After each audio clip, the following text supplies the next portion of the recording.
Sri Sachidananda Sadguru Sainath Maharaj Ki Jai. Sri Sai Satcharitra, an Insight, Episode 119. My humble prostrations at the lotus feet of our Sadguru Sai.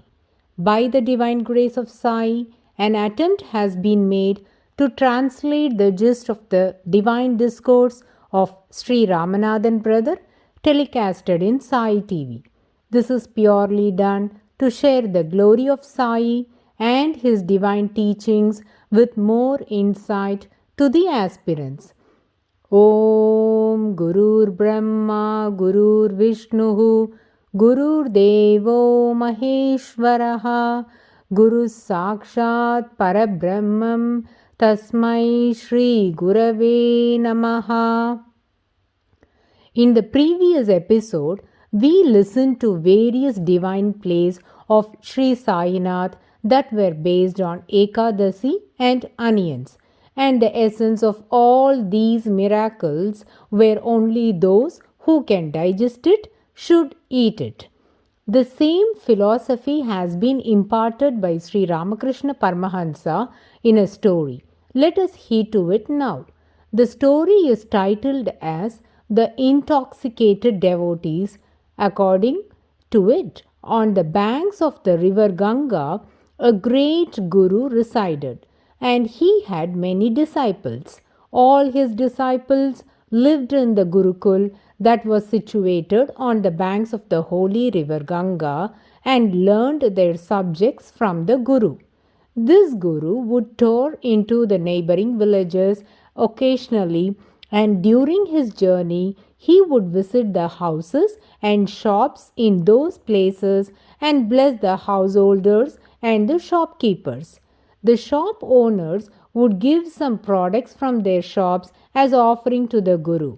Similarly, when he visits the householders, they would offer fruits and milk which he would consume and shower his blessings upon them. During one such trip, he happened to step into a liquor shop. The shop owner was very puzzled. He did not know what to offer. At the same time, he didn't want to send this famous guru empty handed. So he quickly took a peg of liquor and offered it to the guru. The Guru also drank it immediately. The disciples of the Guru who were standing beside him were shocked at this sight. This also gave rise to an adverse thought in the minds of the disciples. They went to a liquor shop, bought some alcohol, and consumed it. They drank too much of liquor and were completely intoxicated. The Guru noticed the sudden change in the behavior of those disciples through his intuitive powers. He realized what had happened and decided to impart a lesson to his disciples. So that evening, again the Guru, along with his disciples, went on his rounds into the village. He followed his usual practice of visiting the houses, receiving their offerings, consuming them, and showering his blessings on the householders. He was surrounded by his disciples as usual. Now the Guru went and stood in front of a blacksmith's shop. The blacksmith was working on his furnace. The flames in the fireplace were burning high as he was trying to melt a piece of iron. The temperature was extremely hot. The blacksmith was excited to see the Guru at the doorsteps of his shop. But he felt awkward as he had nothing to offer. So he approached the Swamiji and begged his pardon for his negligence in submitting his offer. The Guru replied thus: "Do not worry. I saw you melting the iron. Now it is in molten form. Just bring a glass of that molten iron." The blacksmith was astounded at this statement, but the Guru insisted on the same. So the blacksmith went and brought the molten iron in a glass. To the utter surprise of all, the Guru took it and drank the entire glass of molten iron. At this juncture, the Guru was surrounded by all those disciples who earlier went and drank liquor just because the Guru consumed the alcohol that was offered to him. Now they all stood dumbfounded. The Guru looked at those disciples and said, "Only those who can digest it can eat it." Devotees, please recall a similar statement was professed by Sri Sainath Maharaj to the yoga aspirant. In the story, the intoxicated devotees, the Guru is imparting a moral that it is wrong to imitate the actions of the Guru as we have not spiritually evolved to do those. Secondly, it is never incorrect to wish for things that can be performed in our ordinary course of life. Now, listeners, let us get back to the original thread and heed to few philosophies quoted by Hemant Panji. The Jivatma in a human being is compared to the parrot in the cage. One is bound in the body while the other is imprisoned in a cage. The Jivatma has forgotten its freedom and thinks that being in this body gives ultimate happiness. Similarly, the parrot is like a frog in a well. It thinks that its happiness is within the cage, as it has forgotten the wonders of freedom. It keeps marveling at the beauty of the cage and the golden bar that is fixed inside it for swinging. The parrot thinks even if I hang upside down, I don't have to worry as long as my foot does not slip. I am also served pomegranate seeds and delicious red chilies. If I go out of this cage, then I will be solely responsible for losing all these pleasures. So, the parrot is living with a misconception that living inside the cage is the best when compared to living outside it. But when the parrot gets an awakening to get out of the cage, then it uses its wings to fly, it explores the world and realizes that not just pomegranate seeds and red chilies, but there are orchids of pomegranates and govas available in plenty, and the parrot understands what freedom is and now flies wherever it desires. What of a small swing inside the cage? There are plenty of tree branches around to swing and rejoices its release. But when it was in the cage, it denied to accept the fact that the outside world is filled with real pleasure and exciting experiences. Likewise, the man is caught in the web of desires and thinks that he is leading the most comfortable and suitable life in this world until he gets the grace of the Guru, with which he gets a release and experiences the joy of freedom. The happiness we derive from material things are called as joy, whereas the happiness we get from the spiritual awakening is termed as bliss. If an individual has given up his worldly happiness, he is not known as sannyasi.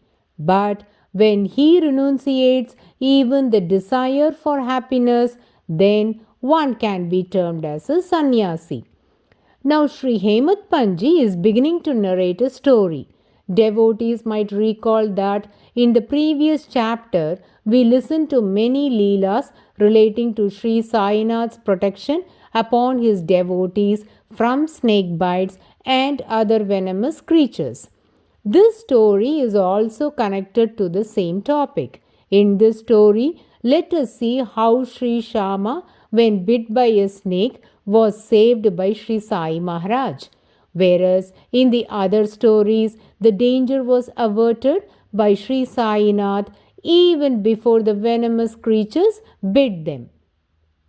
In the case of Mirikar's Leela, Sri Mirikar was not bit by the snake. as Sri Sai forewarned him and rescued him from the snake bite by making Sri Shama to accompany him.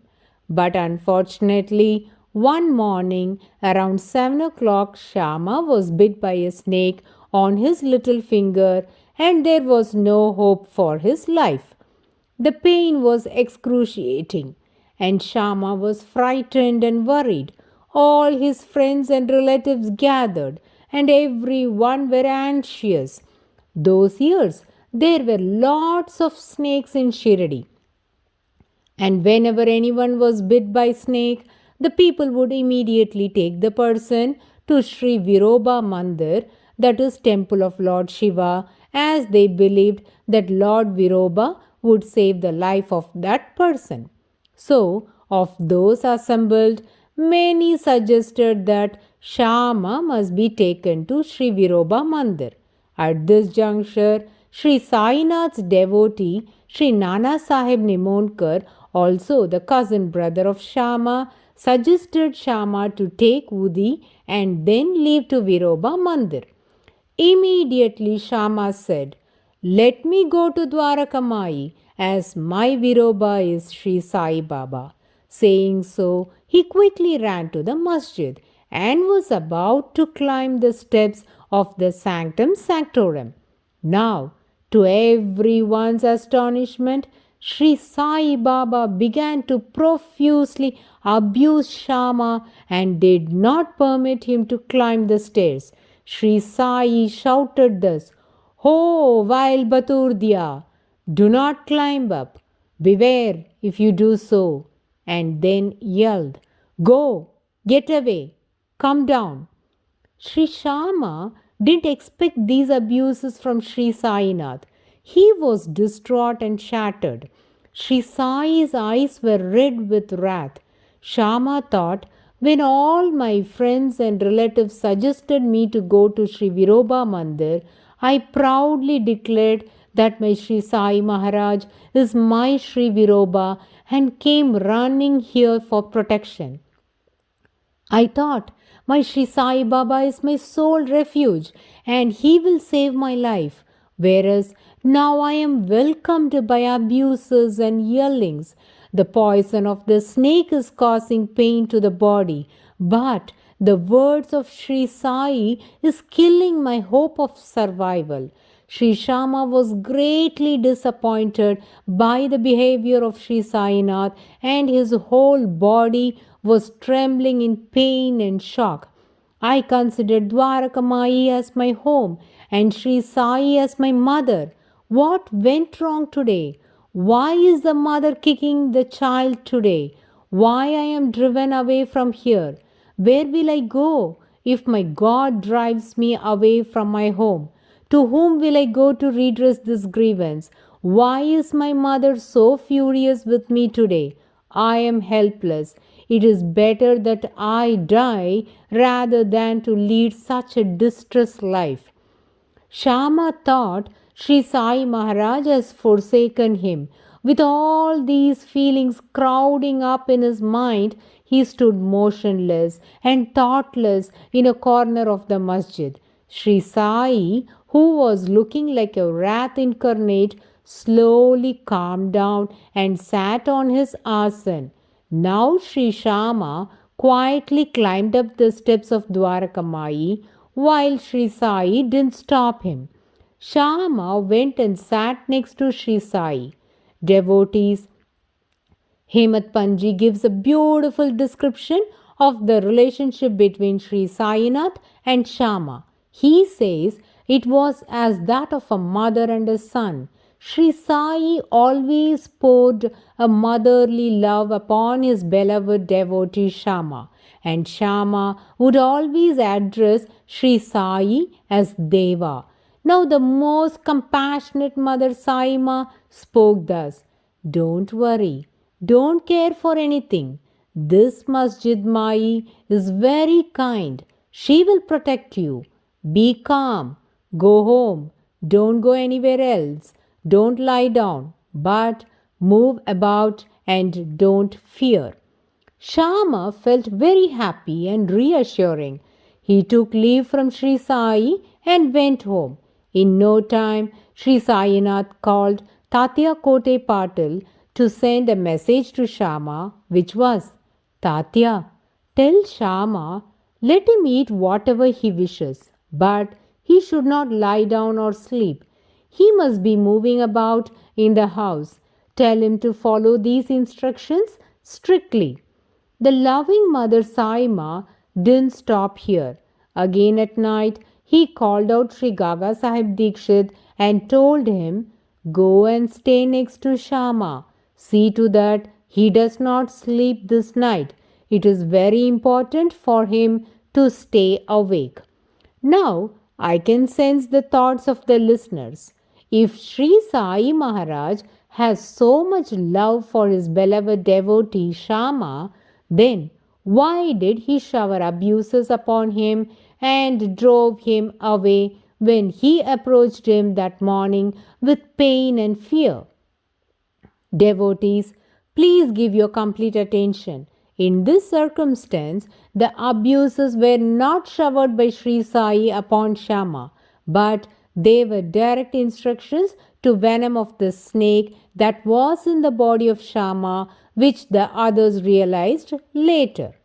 Have we ever heard of this kind of treatment for snake bites? There could be various ways to treat it, but as we know, Sri Sai's methods are always unique and unfathomable. Sri Sai Maharaj didn't even wait for Sri Shama to tell his problem, as the treatment for snake bite must be administered immediately and it is life threatening. Losing every second will take the patient close to death as the venom might spread all over Shama's body. This is the supremacy of Sri Sai Maharaj. That's why Sri Sai directly commanded the venom and didn't take any time in comforting or giving assurance to Shama. We have listened in the earlier episode that Sri Sai Maharaj is an incarnation of Lord Hanuman and he manifested on earth as per the dictum of Lord Dattatreya, and the related facts have been expounded in Sri Pada Sri Vallabha Charitamrita. Lord Hanuman is known for his remarkable communication skills and is also multifaceted but uses his proficiencies according to the situation. Lord Hanuman is the only Nava Vyakarana Pandit, that is a scholar in 9 Vyakaranas. Sri Sainath, being an incarnation of Lord Hanuman, very skillfully used his words to direct the venom in the body of Shama. To recall, in the great epic Ramayana, Lord Hanuman was sent on a mission to Lanka to find goddess Sita.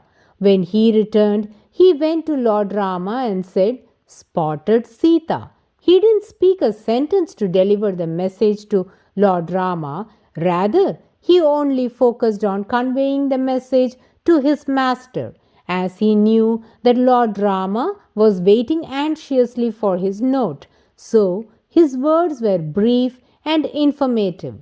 Similar was the powerful instruction by Sri Sai Maharaj to the venom. He professed, Get down, don't you dare to climb. This stopped the spread of the poison and restricted it at one place. This reminds us of the story of Lord Shiva. When Devas and Asuras churned the ocean for celestial nectar, foremost poison oozed out of the ocean. Lord Shiva, to save the universe, drank the poison and his throat became blue in color. He didn't swallow the poison as the entire universe resides in him. Lord Shiva's consort Parvati resides in the throat of Lord Shiva, and Shri pressed Lord Shiva's throat so that the hala hala poison does not pass down his throat. That's how the poison stayed in the throat, and it neither came out of his throat nor went down from his throat. As goddess Parvati saved the universe by not allowing the poison to flow down the throat of Lord Shiva, similarly, the most compassionate Sri Sai Maharaj saved Shama's life by stopping the poison from spreading all over his body. We shall continue to heed to more astounding Leelas of Sri Sai Maharaj in the coming episodes. Bow to Sri Sai. Peace be to all. Om Sai Ram.